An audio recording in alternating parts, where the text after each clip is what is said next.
बेटा डीएम बनकर लौटा तो बूढ़े माँ बाप रोड के किनारे भीख मांग रहे थे। बेटे ने देखा फिर जो हुआ, इंसानियत रो पड़ी। दोस्तों, 4 साल कोई छोटा वक्त नहीं होता। 4 साल में जिंदगी पूरी तरह बदल जाती है। इंसान के हालात, उसके सपने, उसकी पहचान, सब कुछ। आकाश के लिए भी ये 4 साल किसी जंग से कम नहीं थे। वो एक साधारण किसान का बेटा था, जिसने गरीबी देखी थी, भूख देखी थी, और माँ बाप की थकी हुई आंखों में अपने भविष्य के सपने देखे थे। आज वही आकाश विदेश से लौट रहा था, लेकिन अब वो सिर्फ बेटा नहीं था, वो एक डीएम बन चुका था। ऊंची पोस्ट, बड़ी गाड़ी, सरकारी रुतबा, सब कुछ उसके नाम के साथ जुड़ चुका था। फिर भी एयरपोर्ट से बाहर कदम रखते ही उसके दिल में जो सबसे पहली इच्छा उठी, वो सिर्फ यही थी कि बिना बताए गांव पहुंचकर अपने माँ बाप को सरप्राइज देगा और उनके चेहरे पर वही पुरानी मुस्कान देखेगा जिसके लिए उसने इतना लंबा सफर तय किया था। उसने किसी को फोन नहीं किया, न पत्नी को, न रिश्तेदारों को। सीधे टैक्सी ली और गांव का पता बता दिया। टैक्सी शहर से बाहर निकलते ही आकाश खिड़की से बाहर देखने लगा। 4 साल बाद वही सड़कें, वही खेत, वही पेड़, सब कुछ जाना पहचाना, फिर भी अजनबी सा लग रहा था। रास्ते भर उसकी आंखों के सामने बचपन के दृश्य घूमते रहे। माँ का सुबह अंधेरे में उठकर चूल्हा जलाना, पिता का फटे कपड़ों में खेत जाना, और हर दिन यही कहना कि बेटा तू पढ़ ले, हमारी तरह जिंदगी मत जीना। आज वही बेटा अफसर बनकर लौट रहा था। यही सोचकर उसके होठों पर हल्की सी मुस्कान आ जाती थी। गाड़ी अचानक एक मंदिर के पास रुक गई। ड्राइवर ने कहा कि बस 2 मिनट का काम है। आकाश ने बिना किसी झिझक के हामी भर दी। उसे कोई जल्दी नहीं थी। वो टैक्सी में बैठा बाहर देखने लगा। मंदिर की सीढ़ियों पर कुछ भिखारी बैठे थे, कोई बूढ़ा, कोई लाचार, कोई अपाहिज। उसकी नजर यूं ही घूम रही थी कि अचानक एक बुजुर्ग पर जाकर टिक गई। फटे कपड़े, बढ़ी हुई दाढ़ी, धूल से भरा चेहरा। कुछ ऐसा था उस चेहरे में जो आकाश के दिल को अजीब सा बेचैन कर गया। उसने नजर हटा ली, खुद को समझाया कि वो वहम कर रहा है, लेकिन दिल मानने को तैयार नहीं था। आकाश ने दोबारा देखा। इस बार उसका दिल जोर से धड़क उठा। वो बुजुर्ग सिर झुकाए बैठा था और हाथ फैलाकर भीख मांग रहा था। आकाश के हाथ कांपने लगे। उसने टैक्सी का दरवाजा खोला और बिना कुछ सोचे मंदिर की सीढ़ियों की तरफ बढ़ने लगा। हर कदम उसके लिए भारी होता जा रहा था। जैसे जैसे वो पास पहुंचा, चेहरा साफ होता गया, और तभी एक पल में उसकी पूरी दुनिया रुक गई। सामने बैठा वो आदमी कोई और नहीं, उसका अपना पिता मोहन सिन्हा था। वही पिता जिसने उसे कंधों पर बैठाकर स्कूल पहुंचाया था। वही पिता जिसने अपनी भूख दबाकर बेटे का पेट भरा था। आज वही पिता सड़क किनारे बैठा भीख मांग रहा था। आकाश वही घुटनों के बल बैठ गया। उसकी आवाज कांप रही थी। पिताजी, आप? बूढ़े आदमी ने सिर उठाया। एक पल के लिए उसकी आंखें खाली रहीं। फिर अचानक पहचान उभरी। आकाश कहते ही दोनों की आंखों से आंसू बहने लगे। आसपास लोग थे, शोर था, लेकिन उस पल उनके लिए पूरी दुनिया गायब हो चुकी थी। आकाश बार बार पूछ रहा था, मां कहाँ है, घर कहाँ है, गांव क्यों नहीं गए? लेकिन पिता बस सिर झुकाए बैठे रहे। थोड़ी देर बाद उन्होंने बस इतना कहा, बेटा अब घर हमारा नहीं रहा। इतना सुनते ही आकाश को लगा जैसे किसी ने उसके सीने में आग भर दी हो। वो डीएम था, अफसर था, लेकिन उस पल वो सिर्फ एक बेटा था जो अपनी सबसे बड़ी हार देख रहा था। आकाश अपने पिता के सामने बैठा था, लेकिन उसकी आंखों के सामने जैसे धुंध छा गई थी। घर हमारा नहीं रहा, ये शब्द उसके कानों में बार बार गूंज रहे थे। जिस घर के लिए उसने रात दिन मेहनत की, विदेश में खून पसीना बहाया, वही घर अब उसके मां बाप का नहीं था। वो कुछ बोलना चाहता था, लेकिन गला जैसे बंद हो गया था। पिता की आंखें जमीन पर टिकी थी। उनमें शर्म भी थी, दर्द भी, और एक ऐसा थकान भरा सन्नाटा जो शब्दों से ज्यादा बोलता है। आकाश ने कांपते हाथों से पिता का हाथ पकड़ा, जो ठंडा और सूखा हो चुका था। उस हाथ में अब वो मजबूती नहीं थी जिसे पकड़कर वो बचपन में चलना सीखा था। थोड़ी देर बाद पिता ने धीरे धीरे बोलना शुरू किया। उनकी आवाज में कोई शिकायत नहीं थी, बस हालात की सच्चाई थी। उन्होंने बताया कि कैसे बेटे के विदेश जाने के बाद सब कुछ धीरे धीरे बदलने लगा। शुरू में सब ठीक था, बहू का व्यवहार भी सामान्य था, फोन पर सब ठीक होने की बातें होती थी। लेकिन जैसे जैसे वक्त बीता, घर के अंदर की हवा बदलने लगी। बहू की मां का आना, फिर घर में उसका टिक जाना, और उसके बाद रोज रोज के ताने, अपमान और बेइज्जती। पिता ने बताया कि कैसे एक दिन उन्हें बरामदे में सोने के लिए कहा गया, फिर धीरे धीरे घर में उनकी मौजूदगी बोझ बनने लगी। हर बात पर उन्हें एहसास दिलाया जाता कि वे किसी काम के नहीं हैं, बस खाते हैं और पड़े रहते हैं। आकाश का दिल अंदर से टूटता जा रहा था। वो सोच रहा था कि जिस बेटे पर उसे सबसे ज्यादा भरोसा था, वही बेटा कितनी आसानी से कट गया था। पिता ने आगे बताया कि जब उन्होंने बेटे से बात करने की कोशिश की तो फोन बंद मिला। बहू ने साफ मना कर दिया कि बेटे के पास वक्त नहीं है। और फिर एक दिन वह पल भी आया जब बहू ने साफ साफ कह दिया कि अगर घर छोड़ना है तो छोड़ दे, उसे कोई फर्क नहीं पड़ता। पिता ने ये बात कहते समय एक पल के लिए आंखें बंद कर ली, जैसे उस दिन का दर्द आज भी ताजा हो। उस दिन उन्होंने ज्यादा कुछ नहीं कहा, बस मां को देखा जो चुपचाप आंसू पोंछ रही थी। दोनों ने अपने कुछ कपड़े उठाए और बिना शोर किए घर से निकल गए। न किसी ने रोका, न किसी ने पीछे से आवाज दी। घर का दरवाजा बंद हुआ, लेकिन उस आवाज के साथ जैसे उनकी पूरी जिंदगी भी बंद हो गई। इसके बाद उन्होंने गांव जाने की कोशिश की, लेकिन वहां कोई सहारा नहीं था। थोड़े बहुत पैसे थे जो जल्दी खत्म हो गए। फिर शहर की सड़कों पर दिन कटने लगे। मंदिर के बाहर बैठना, लोगों की दया पर जिंदा रहना, यही उनकी नई दुनिया बन गई। आकाश ये सब सुनकर अंदर से कांप रहा था। उसकी आंखों के सामने मां का चेहरा घूम गया। मां कहाँ है? उसने अचानक घबराकर पूछा। पिता ने हाथ से इशारा किया, यही पास में, झुग्गी में। ये सुनते ही आकाश बिना कुछ सोचे उठ खड़ा हुआ। उसका दिल जोर जोर से धड़क रहा था। वो उस रास्ते पर चल पड़ा जहां हर कदम के साथ उसका अफसर होना पीछे छूटता जा रहा था और सिर्फ एक गुनहगार बेटा बच रहा था। उसे नहीं पता था कि मां को किस हाल में देखेगा, लेकिन उसे इतना जरूर पता था कि अब कहानी सिर्फ दर्द की नहीं रहने वाली थी। अब उसके अंदर कुछ टूट चुका था और कुछ बहुत खतरनाक तरीके से जुड़ भी रहा था। आकाश अपने पिता के साथ उस कच्चे रास्ते पर चल रहा था जहां हर कदम पर मिट्टी उड़ रही थी और हर सांस में बदहाली की गंध घुली हुई थी। ये वही शहर था जहां वो कभी सपनों के साथ आया था, लेकिन आज उसी शहर के एक कोने में उसके माँ बाप अपनी जिंदगी के सबसे बुरे दिन काट रहे थे। पिता आगे आगे चल रहे थे। उनकी चाल में थकान थी, झुकाव था और एक ऐसी मजबूरी थी जो उम्र से नहीं, हालात से आती है। आकाश उनके पीछे चलता जा रहा था, लेकिन उसके दिमाग में कोई आवाज नहीं थी, बस शोर था, यादों का, पछतावे का और उस अपराध बोध का जिसे वो 4 साल तक अनदेखा करता रहा था। थोड़ी देर बाद पिता एक नीले रंग की पुरानी तिरपाल के सामने रुके। वही उनकी दुनिया थी। सड़क किनारे, गंदगी और धुएं के बीच एक छोटी सी झुग्गी जो बारिश में टपकती थी और गर्मी में भट्टी बन जाती थी। पिता ने तिरपाल को हल्का सा उठाया और धीमी आवाज में बोले, मीना, देख बेटा आया है। अंदर से कोई जवाब नहीं आया। आकाश का दिल जोर से धड़कने लगा। उसने खुद आगे बढ़कर झुग्गी के अंदर झांका।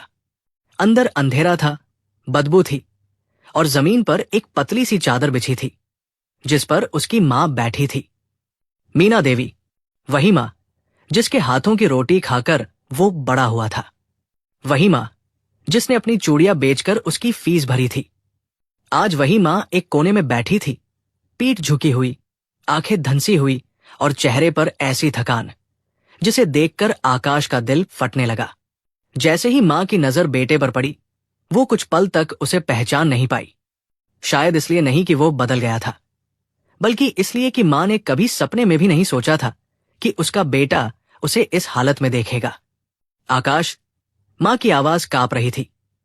बस इतना सुनना था कि आकाश अपने आप को रोक नहीं पाया। वो वही जमीन पर बैठ गया, मां के पैरों से लिपट गया और फूट फूट कर रोने लगा। वो डीएम नहीं रो रहा था, वो बेटा रो रहा था। मां, मुझे माफ कर दो, मैं अंधा हो गया था। मैं इतना बड़ा अफसर बन गया, लेकिन इतना छोटा बेटा रह गया। मां ने कांपते हाथों से उसके सिर पर हाथ रखा। उनके हाथों में वो ताकत नहीं थी, लेकिन उस स्पर्श में आज भी वही ममता थी। रो मत बेटा, तू आ गया, यही बहुत है। मां की आंखों से आंसू बह रहे थे, लेकिन उनके चेहरे पर कोई शिकायत नहीं थी। उन्होंने बस बेटे का चेहरा देखा, जैसे 4 साल की कमी को एक पल में भर लेना चाहती हूं। आकाश ने मां के चेहरे को गौर से देखा। झुर्रियां बढ़ गई थी, बाल सफेद हो गए थे और आंखों में एक अजीब सा सूनापन था। ये वही मां थी जो कभी हंसते हुए कहती थी कि मेरा बेटा एक दिन बड़ा आदमी बनेगा, लेकिन आज उस बड़े आदमी के सामने वो खुद को छोटा महसूस कर रही थी। आकाश ने मां से धीरे धीरे सब पूछा। मां ने ज्यादा कुछ नहीं कहा, बस इतना बताया कि कैसे एक एक दिन बोझ बनता गया, कैसे बहू की आवाज में मिठास खत्म होती गई, कैसे घर में उनकी बातों की कोई कीमत नहीं रही। मां ने यह भी बताया कि कई रातें उन्होंने भूखे पेट काटी है, ताकि बेटे को फोन पर यह न लगे कि सब ठीक नहीं है। हम नहीं चाहते थे बेटा कि तू विदेश में परेशान हो, हमने सोचा सह लेंगे। ये सुनते ही आकाश के अंदर कुछ टूट गया। उसे एहसास हुआ कि उसके मां बाप ने उसे बचाने के लिए खुद को कुर्बान कर दिया था। उस पल आकाश को अपनी कुर्सी, अपनी पावर, अपनी पहचान सब बेमानी लगने लगे। उसे याद आया कि कितनी बार उसने पत्नी से बस औपचारिक रूप से पूछा था, मां बाप कैसे हैं, और जवाब मिलते ही उसने चैन की सांस ले ली थी। उसने कभी सोचा ही नहीं कि सच जानने के लिए एक बार मां बाप से सीधे बात भी कर ले। उस लापरवाही का दाम आज उसके मां बाप सड़क पर चुका रहे थे। आकाश झुग्गी के बाहर आकर खड़ा हो गया। उसकी आंखें लाल थी, लेकिन उनमें अब आंसू नहीं थे, उनमें गुस्सा था, ठंडा, खामोश और खतरनाक गुस्सा। उसने आसमान की तरफ देखा, जैसे खुद से वादा कर रहा हो, अब बस, अब बहुत हो गया। उसे समझ आ गया था कि यह सिर्फ एक घरेलू झगड़ा नहीं था, यह विश्वासघात था। यह उस भरोसे की हत्या थी जो उसने अपने ही घर में किया था। पिता उसके पास आकर खड़े हो गए। बेटा, अगर तू हमें अपने साथ ले जाना चाहे तो। आकाश ने उनकी बात बीच में ही काट दी। नहीं पिताजी, अब मैं आपको कहीं नहीं ले जा रहा, अब मैं आपको आपका हक दिलाऊंगा। पिता कुछ समझ नहीं पाए। मां ने भी चुपचाप बेटे की तरफ देखा। आकाश ने पहली बार अपने अंदर उस अफसर को महसूस किया जो सिर्फ फाइलों के लिए नहीं, बल्कि इंसाफ के लिए बना था। उसने उसी वक्त फैसला कर लिया था। यह फैसला गुस्से में नहीं था, बल्कि बहुत सोच समझ कर लिया गया फैसला था। वो सीधे टकराव नहीं चाहता था, वो चाहता था कि सामने वाला खुद अपने किए को महसूस करे, जैसे उसके मां बाप ने हर दिन अपमान महसूस किया था। आकाश ने अपने पिता से कहा कि वो उन्हें एक सुरक्षित जगह पर ले जाएगा, जहां उन्हें आराम मिलेगा। लेकिन असली लड़ाई अभी बाकी थी, असली सामना अभी होना था। और वो सामना सिर्फ बहस का नहीं, बल्कि सच और झूठ के बीच का होने वाला था। उस रात आकाश ने मां बाप को पहली बार चैन से सोते हुए देखा। वो खुद बाहर बैठा रहा, आंखों में नींद नहीं थी। उसके दिमाग में सिर्फ एक ही चेहरा घूम रहा था, उस औरत का जिस पर उसने आंख बंद करके भरोसा किया था। अब वही भरोसा उसकी सबसे बड़ी गलती बन चुका था, और उसी गलती को सुधारने के लिए वो कुछ ऐसा करने वाला था जिसकी किसी ने कल्पना भी नहीं की थी। सुबह होने से पहले ही आकाश की आंख खुल गई थी। रात भर वो सो नहीं पाया था।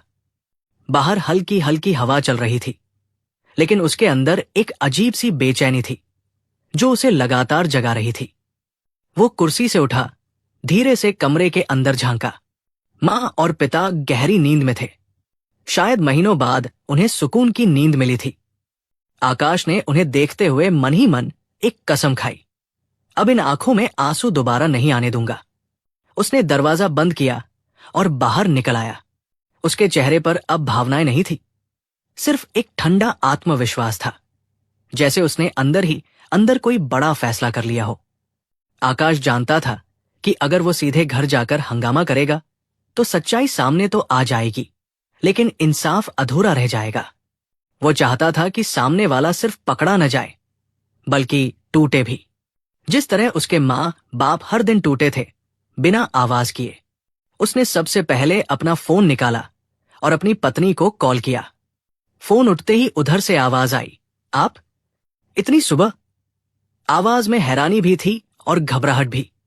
आकाश ने बहुत सामान्य लहजे में कहा कि वो अचानक इंडिया लौट आया है और घर आ रहा है। उसने जानबूझकर माँ बाप का जिक्र नहीं किया। फोन कटते ही वो समझ गया कि अब उधर क्या होने वाला है। घबराहट, बहाने और झूठ का सिलसिला। घर की ओर जाते वक्त आकाश के दिमाग में पुराने दृश्य घूम रहे थे। वही घर जिसमें उसने सपने सजाए थे, वही दीवारें जिन पर कभी उसकी मां ने दीपक जलाया था। अब वो घर उसे अपना नहीं लग रहा था। दरवाजा खुला हुआ था। अंदर घुसते ही उसे टीवी की आवाज सुनाई दी। उसकी पत्नी सोफे पर बैठी थी, पास में उसकी मां थी। दोनों आराम से बातें कर रही थी, जैसे दुनिया में कोई परेशानी ही न हो। आकाश को देखते ही पत्नी एकदम से उठ खड़ी हुई। चेहरे पर बनावटी खुशी थी, आंखों में डर छुपा हुआ। आपने बताया क्यों नहीं कि आ रहे हैं? उसने जल्दी से कहा। आकाश मुस्कुराया, लेकिन वो मुस्कान दिल तक नहीं पहुंची। सोचा सरप्राइज दे दूं, उसने कहा। उसकी सास भी आगे बढ़ी, औपचारिकता में हालचाल पूछा। आकाश ने ध्यान से देखा उसी औरत को जिसकी वजह से उसके मां बाप सड़क पर आ गए थे, लेकिन उसने कुछ नहीं कहा। वो जानता था कि अभी बोलना बेकार है। उसने बैठते हुए पूछा, मां बाप कैसे हैं? ये सवाल अचानक था। पत्नी एक पल के लिए चुप हो गई, फिर संभल कर बोली, वो तो गांव में है, आपको बताया तो था। आकाश ने सिर हिलाया, जैसे उसे सब पता हो। अच्छा है, उसने कहा, गांव की हवा उनके लिए ठीक है। ये सुनकर पत्नी को थोड़ी राहत मिली। उसे लगा कि झूठ अब भी चल रहा है। थोड़ी देर बाद आकाश ने माहौल बदलते हुए कहा कि वो बहुत थक गया है और बाहर कुछ देर घूमना चाहता है। उसने पत्नी और सास को भी साथ चलने के लिए कहा। बाहर निकलते समय उसने घर की चाबी अपनी जेब में डाल ली। रास्ते भर पत्नी की बातें चलती रहीं, शॉपिंग की, रिश्तेदारों की, पैसों की। आकाश सुन रहा था, लेकिन उसके दिमाग में एक ही बात थी, अब खेल शुरू हो चुका है। उसने जानबूझकर एक बड़े मार्केट के पास गाड़ी रुकवाई और कहा कि वो पास की दुकान से कुछ लेने जा रहा है। पत्नी और सास गाड़ी से उतर गई। आकाश ने गाड़ी आगे बढ़ा दी। कुछ ही सेकंड में वो भीड़ में गायब हो चुका था। जब पीछे मुड़कर देखा तो उसकी पत्नी का फोन लगातार बज रहा था। उसने कॉल रिसीव नहीं की। थोड़ी देर बाद उसने खुद कॉल किया। उधर से घबराई हुई आवाज आई, आप कहाँ चले गए? हमें यहां छोड़कर? आकाश ने बहुत शांत स्वर में कहा, जैसा तुम्हें मेरे मां बाप को छोड़ते समय लगा होगा। उधर सन्नाटा छा गया। फिर रोने की आवाज आई। बहाने, सफाइया, माफी, सब कुछ। लेकिन आकाश ने फोन काट दिया। उस पल उसे कोई खुशी नहीं मिली, लेकिन एक अजीब सा सुकून जरूर था, जैसे किसी पुराने घाव पर मरहम रखा गया हो। घर पहुंचकर उसने ताला लगाया और चाबी अपने पास रख ली। उस घर में अब कोई नहीं रहेगा, उसने तय कर लिया था। उसने मां बाप के लिए नए घर की तलाश शुरू कर दी थी। ये सिर्फ बदला नहीं था, ये एक नया अध्याय था। रात को जब वो मां बाप के पास लौटा तो मां ने पूछा, सब ठीक है ना बेटा? आकाश ने बस इतना कहा, अब सब ठीक होगा मां। मां ने उसके चेहरे को देखा, शायद समझ गई कि उसका बेटा अब सिर्फ बेटा नहीं रहा, अब वो अपने मां बाप की ढाल बन चुका था। उस रात आकाश देर तक जागता रहा। उसे पता था कि अगला कदम सबसे मुश्किल होने वाला है। कानूनी लड़ाई, समाज की बातें, रिश्तों का टूटना। लेकिन उसने मन बना लिया था, कुछ रिश्ते निभाने से ज्यादा जरूरी होते हैं उन्हें छोड़ देना। और कुछ इंसाफ सिर्फ अदालत में नहीं, जमीर में भी होता है। बाहर सड़क पर गाड़ियां चल रही थी, लेकिन आकाश के अंदर सब कुछ शांत था। तूफान आ चुका था और अब वो किसी भी हाल में पीछे हटने वाला नहीं था। अगली सुबह आकाश के लिए आसान नहीं थी। रात भले ही उसने शांत मन से काटी हो, लेकिन सुबह की रोशनी के साथ ही सच्चाइयां और जिम्मेदारियां उसके सामने खड़ी थी।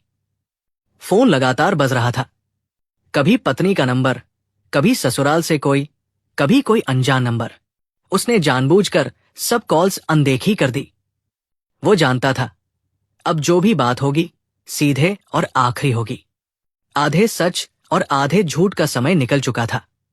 उसने माँ बाप को नाश्ता कराया, उन्हें नए कपड़े पहनाए और पहली बार महीनों बाद उनके चेहरे पर हल्की सी ताजगी दिखाई दी। माँ ने धीरे से कहा, बेटा, आज दिल कुछ हल्का लग रहा है। ये सुनकर आकाश के सीने में कुछ कस गया, क्योंकि वो जानता था कि ये सुकून कितनी बड़ी कीमत चुकाकर आया है। दोपहर तक खबर फैल चुकी थी कि आकाश वापस आ गया है। रिश्तेदारों की फौज तैयार हो चुकी थी। कोई हालचाल के बहाने आ रहा था, कोई समझाने के लिए तो कोई सिर्फ तमाशा देखने। सबसे पहले उसकी पत्नी के मायके से लोग आए। घर के बाहर ही खड़े होकर बातें होने लगी। कोई कह रहा था कि घर की बात घर में सुलझाओ, कोई ये जता रहा था कि समाज क्या कहेगा, और कोई ये डर दिखा रहा था कि तलाक का दाग जिंदगी भर साथ रहेगा। आकाश सब सुन रहा था, लेकिन चुप था। उसकी चुप्पी उन्हें और बेचैन कर रही थी, क्योंकि वे उसे उस पुराने आकाश की तरह समझ रहे थे जो बातों में आ जाया करता था। शाम होते होते उसकी पत्नी खुद आ गई। चेहरा उतरा हुआ था, आंखें सूजी हुई, लेकिन चाल में अब भी थोड़ा सा घमंड बचा हुआ था। उसने आते ही माँ बाप की तरफ देखा, जैसे ये तय कर रही हो कि उन्हें देखकर रोना है या नजरें फेर लेनी है। माँ ने कुछ नहीं कहा, पिता भी चुप रहे। ये चुप्पी ही सबसे बड़ा जवाब थी।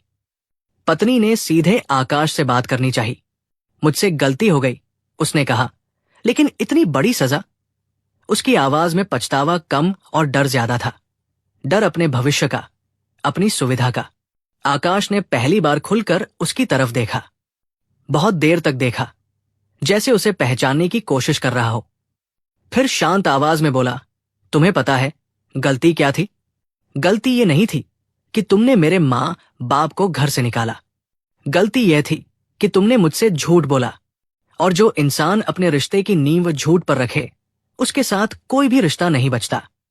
पत्नी ने तुरंत पलटकर कहा कि उसने ऐसा मजबूरी में किया, समाज के डर से, हालात के दबाव में।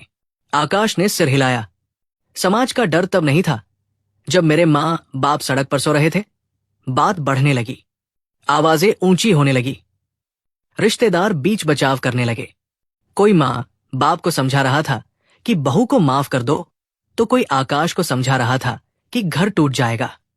तभी आकाश ने पहली बार अपनी पोस्ट का इस्तेमाल किया, आवाज में नहीं बल्कि आत्मविश्वास में। उसने साफ कहा, यह घर पहले ही टूट चुका है, फर्क सिर्फ इतना है कि अब सच सबके सामने है। उसने ये भी कहा कि वो कोई फैसला गुस्से में नहीं ले रहा, बल्कि पूरे होश में ले रहा है। पत्नी ने आखिरी दाव खेला। वो रोने लगी, पैरों तक गिरने को तैयार हो गई। बोली कि वो बदल जाएगी, माँ बाप को घर ले आएगी, सब कुछ ठीक कर देगी। उस पल कई लोगों का दिल पसीज गया, लेकिन आकाश नहीं पसीजा। उसने माँ की तरफ देखा, जिनकी आंखों में अब भी वो पुराना डर था, डर कि कहीं सब फिर वैसा ही न हो जाए। उसी डर ने आकाश को और मजबूत बना दिया। उसने बहुत साफ शब्दों में कहा, कुछ गलतियां सुधारी नहीं जाती, उनसे सीखा जाता है, और मैं ये सीख चुका हूं कि माँ बाप की कीमत किसी भी समझौते से ज्यादा होती है। ये सुनकर पत्नी की आवाज टूट गई। उसे एहसास हो गया कि अब वापसी का रास्ता बंद हो चुका है। उस दिन आकाश ने वकील से बात की। कानूनी प्रक्रिया शुरू हुई। समाज ने बातें बनाई, रिश्तेदारों ने दूरी बनाई, लेकिन आकाश को फर्क नहीं पड़ा, क्योंकि हर शाम जब वो घर लौटता तो माँ बाप उसे देख मुस्कुरा देते। वही मुस्कान जिसके लिए उसने सब कुछ दांव पर लगा दिया था। उसे अब समझ आ चुका था कि इंसाफ सिर्फ अदालत में नहीं होता, कभी कभी इंसाफ अपने अंदर भी करना पड़ता है, अपने फैसलों के साथ, अपने रिश्तों के साथ। रात को आकाश छत पर खड़ा था। नीचे शहर की लाइटें चमक रही थी। उसने गहरी सांस ली। ये लड़ाई अभी पूरी तरह खत्म नहीं हुई थी, अभी आखिरी टकराव बाकी था। लेकिन अब वो डर नहीं रहा था, क्योंकि जो खोना था वो पहले ही खो चुका था, और जो बचाना था वो अब उसके पास था। कोर्ट की सीढ़ियां चढ़ते समय आकाश के कदम पहले से कहीं ज्यादा भारी थे। ये वही आकाश था जो फाइलों में सैकड़ों फैसलों पर साइन करता था, लेकिन आज वो अपनी ही जिंदगी का सबसे मुश्किल फैसला लेकर खड़ा था। बाहर वकीलों की भीड़ थी, अंदर तारीखों की आवाजें, और बीच में खड़े इंसान जिनकी जिंदगी कागजों में बंद कर रह जाती है। माँ बाप पहली बार कोर्ट आए थे। माँ ने सादा सा कपड़ा पहन रखा था, सिर ढका हुआ था, आंखों में डर और संकोच था। पिता बार बार इधर उधर देख रहे थे, जैसे उन्हें अब भी यकीन न हो रहा हो कि उनका बेटा अब उनके लिए इस मुकाम तक आया है। पत्नी थोड़ी देर बाद पहुंची। उसके चेहरे पर अब वो घमंड नहीं था जो कभी घर की चार दीवारी में दिखता था।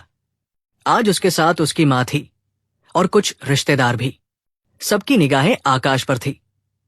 कुछ में गुस्सा था, कुछ में सवाल और कुछ में डर, क्योंकि आज पहली बार उन्हें एहसास हो रहा था कि ये मामला अब सिर्फ घर की चार दीवारी तक सीमित नहीं रहा।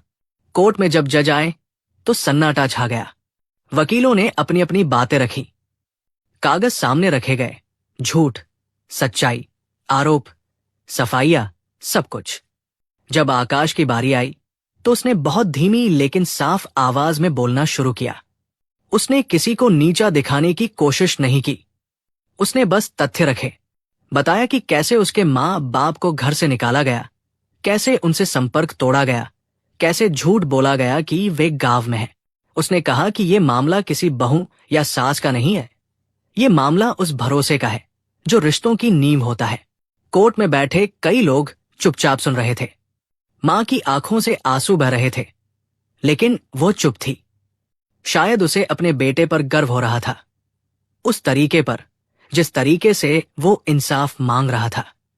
पत्नी की तरफ से वकील ने कहा कि सब कुछ गलतफहमी थी, परिस्थितियों का दबाव था। तब जज ने सीधे पत्नी से सवाल पूछा। वही पल सबसे कठिन था। कोर्टरूम में एक अजीब सी खामोशी फैल गई।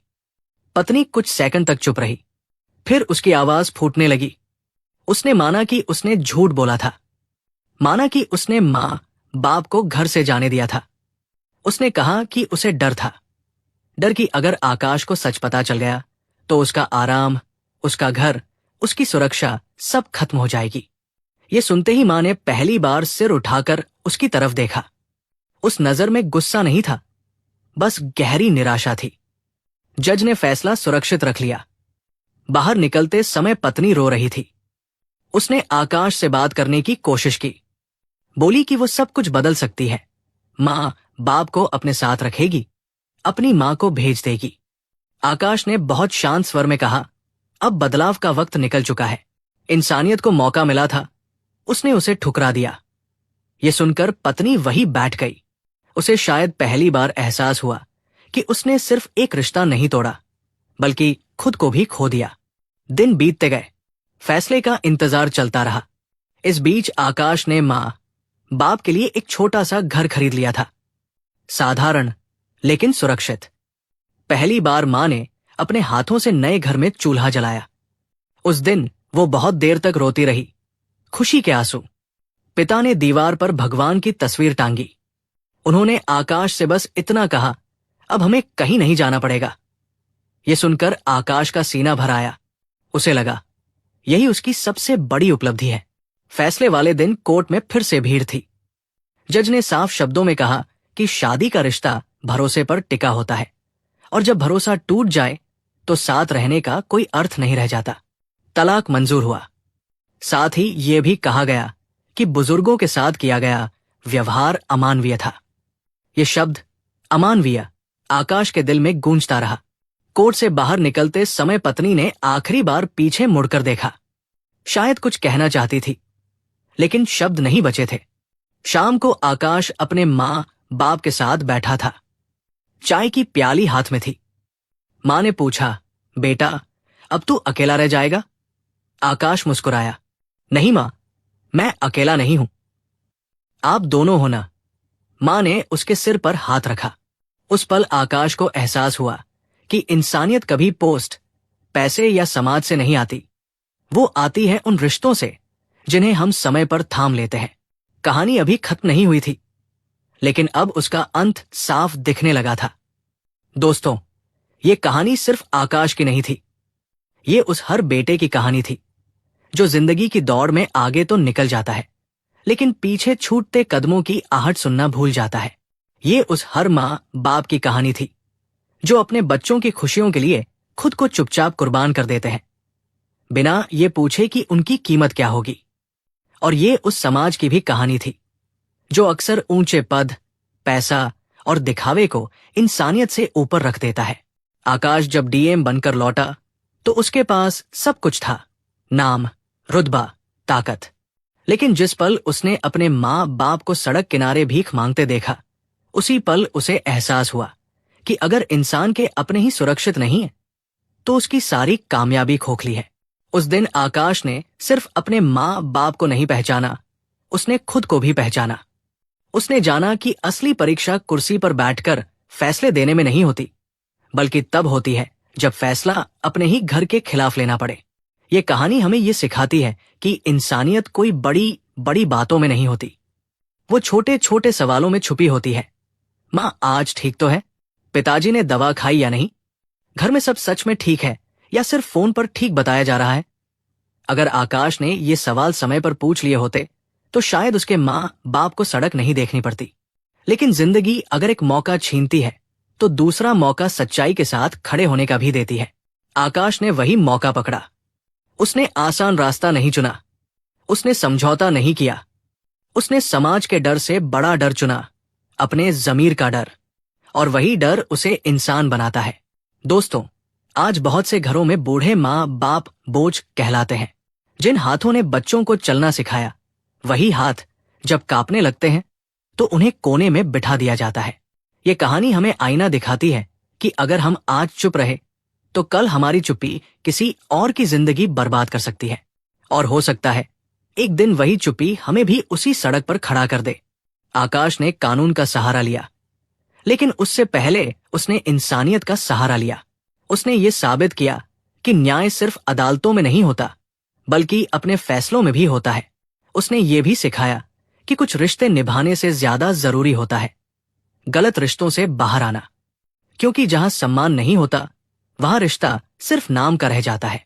इस कहानी का सबसे बड़ा सच ये है कि माँ बाप कभी शिकायत नहीं करते। वे सहते हैं, छुपाते हैं और आखिरी सांस तक यही सोचते हैं कि कहीं उनका बेटा दुखी न हो जाए। लेकिन उनकी खामोशी को उनकी मजबूरी मत समझिए। वो खामोशी एक दिन सवाल बनकर हमारे सामने खड़ी हो जाती है, बिल्कुल आकाश के सामने खड़ी हुई थी। दोस्तों, अगर आज आपके माँ बाप आपके साथ हैं तो उन्हें समय दीजिए। सिर्फ पैसे नहीं, सिर्फ सुविधाएं नहीं, अपना ध्यान, अपनी बात, अपनी मौजूदगी दीजिए। क्योंकि जिस दिन वे नहीं रहेंगे उस दिन आपकी सारी कामयाबी, सारे पद, सारी दौलत भी उस खालीपन को नहीं भर पाएंगे। आकाश की कहानी हमें ये याद दिलाती है कि इंसानियत अभी जिंदा है, बस उसे आवाज देने की जरूरत है।